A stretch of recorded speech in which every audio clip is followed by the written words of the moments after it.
So finally, we come in last and certainly not least is David Cohn, our own David Cohn, who's going to, he came to my entrepreneurial journalism class yesterday and showed the students what he's working on at spot.us.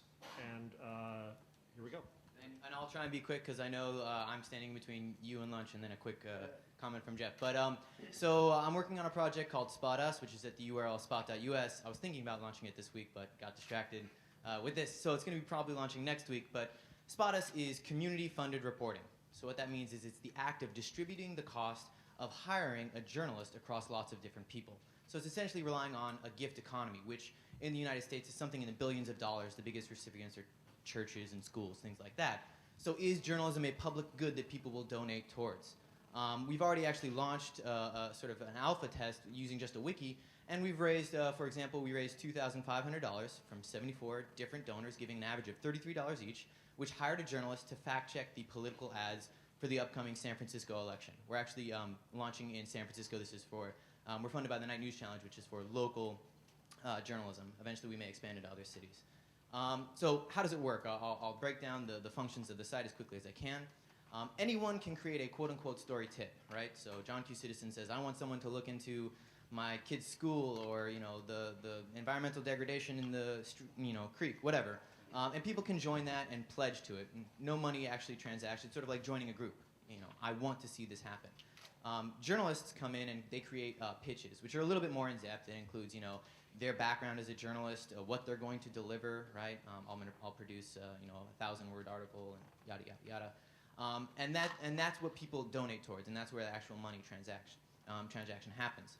The finished content will actually give away to local news organizations. I should have also mentioned we're a nonprofit, but so if the Oakland Tribune or the San Jose Mercury News, Chris O'Brien is here from the Mercury News, if they want it, we'll put a little bow around it and give it to them.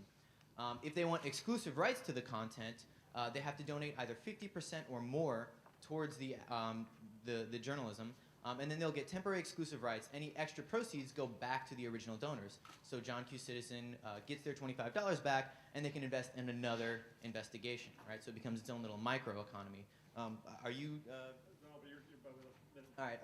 So I'm trying to. So that's the basic functionality of the site, and we're going to be launching next week. And it's very much experimental, but the idea is to both turn journalism into a process, not a product, right? Because it is participatory. You need the public to sort of seed the original investigation, and it's also a way that news organizations can sort of stretch their freelance budget. They can put half of the money down for an investigation, and if the community funds the other half, then they'll go forward and have finished content.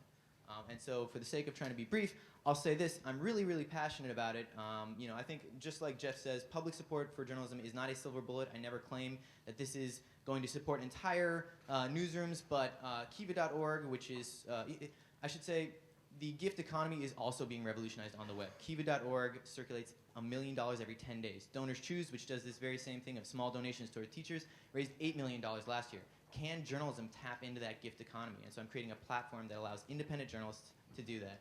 Kiva.org. I should say, I'm really passionate about it. If you have questions, come talk to me.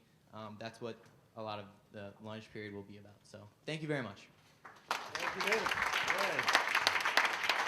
And you can tell that David's closer to high school than we are because he called it the lunch period. Sorry, David.